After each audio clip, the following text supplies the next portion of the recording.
देश में लगातार बीएलओ की जान जाने के मामले सामने आ रहे हैं, जिसका कारण एसआईआर को बताया जा रहा है। चुनाव आयोग कागजों पर मजबूत दिखता है। ज्ञानेश कुमार मीटिंग में नियम कानून समझाते हैं, लेकिन जमीन पर वही सिस्टम, वही दबाव, वही फैसले एक एक इंसान की सांसें छीन रहे हैं। और इस बार जिस आवाज ने पूरे देश को झकझोर दिया है, वो मुरादाबाद के सर्वेश सिंह की है।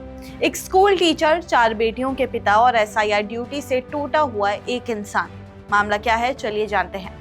आप देख रहे हैं द हिंदी टॉप और मैं हूं आपके साथ Samia Khan. Special intensive revision यानी कि एसआईआर शुरू होते ही तनाव की इन कहानियों की बाढ़ आ गई है। बूथ लेवल ऑफिसर, मतलब वो लोग जो वोटिंग की नींव हैं, उन्हीं पर सबसे ज्यादा बोझ डाला जा रहा है। कई बीएलओ अस्पताल पहुंचे, कई घर नहीं लौट पाए और कई तो चुपचाप इस दुनिया से चले गए। इसी कड़ी में 30 नवंबर को सर्वेश सिंह की जान चली गई। मरने से पहले उन्होंने एक वीडियो रिकॉर्ड किया और साथ ही 2 पेजों का आखिरी पत्र लिखा, और वही अब देश की रूह हिला रहा है। सबसे पहले बात करेंगे वीडियो की। वीडियो में सर्वेश बिखरे हुए दिखते हैं, आंखें लाल, चेहरा आंसुओं से भीगा हुआ, सांसें तेज चल रही थी। वो बार बार अपनी माँ को पुकारते हैं, कहते हैं कि काम का दबाव बहुत है, मैं जीना चाहता हूँ माँ, लेकिन ये दबाव मुझे जीने नहीं देता।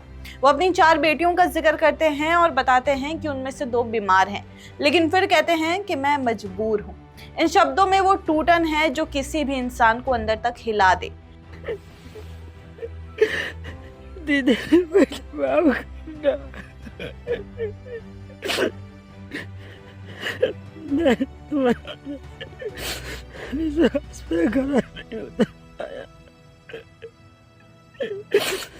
मम्मी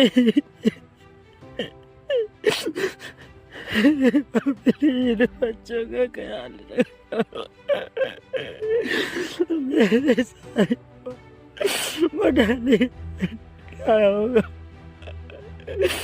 मैं चुनाव के इस खाते में समझ रहा, काश मैं इसमें निपुण हो पाता।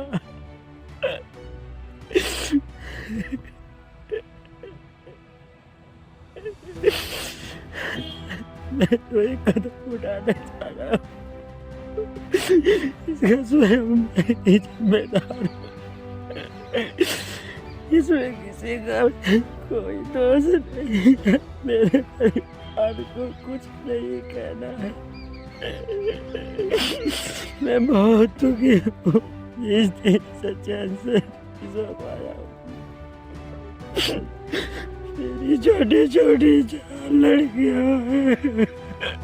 इसके अलावा सर्वेश सिंह का 2 पन्नों का सुसाइड नोट इस पूरी व्यवस्था को आईना दिखाता है। उसमें उन्होंने लिखा कि रात दिन काम करता रहा, फिर भी एसआईआर का टारगेट पूरा नहीं हो रहा। सिर्फ 2-3 घंटे ही सो पाता हूँ। मेरी 4 बेटियां हैं, 2 बीमार हैं, मुझे माफ कर दीजिए। ये शब्द कागज पर साधारण दिख सकते हैं, लेकिन इनमें एक बाप का दर्द, एक इंसान की टूटन और एक नागरिक की आखिरी पुकार दर्ज है। बता दें कि सर्वेश दलित समाज से आते हैं, एक साधारण शिक्षक, एक साधारण परिवार, लेकिन जिम्मेदारी पहाड़ जैसी।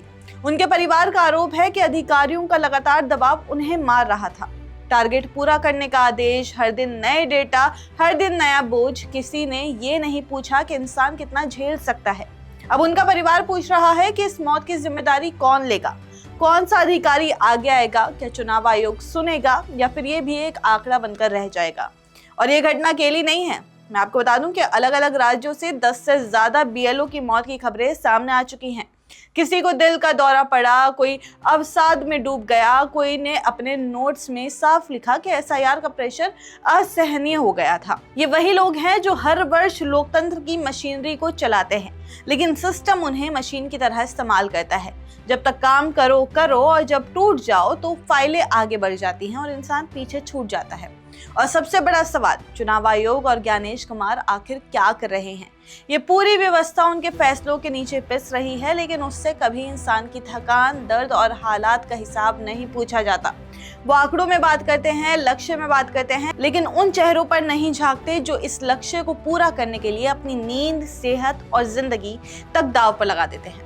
क्या ये व्यवस्था इतनी बेरहम हो चुकी है कि उसे इंसान की एक सांस भी महंगी लगती है। सर्वेश की मौत सिर्फ एक हादसा नहीं है, ये चेतावनी है उस सिस्टम के लिए जिसे ज्ञानेश कुमार और चुनाव आयोग चला रहे हैं। काम जरूरी है, चुनाव जरूरी है, वोट जरूरी है, लेकिन उससे भी ज्यादा जरूरी है वो लोग जो ये पूरा सिस्टम देख रहे हैं। अगर वो टूट गए तो लोकतंत्र की पूरी इमारत ढह जाएगी। इसलिए ये सिर्फ सवाल नहीं है, ये मांग है कि चुनाव आयोग जागो, जिम्मेदारी तय करो, दबाव कम करे और इंसान को इंसान समझे, ना कि मशीनें। आपकी इस पे जो भी राय है हमें कमेंट्स करके जरूर बताइए और ऐसे ही और जानकारी के लिए आप हमारे चैनल द हिंदी टॉक को सब्सक्राइब कर लें। इसके अलावा आप हमें एक्स, फेसबुक और इंस्टाग्राम पर भी फॉलो कर सकते हैं।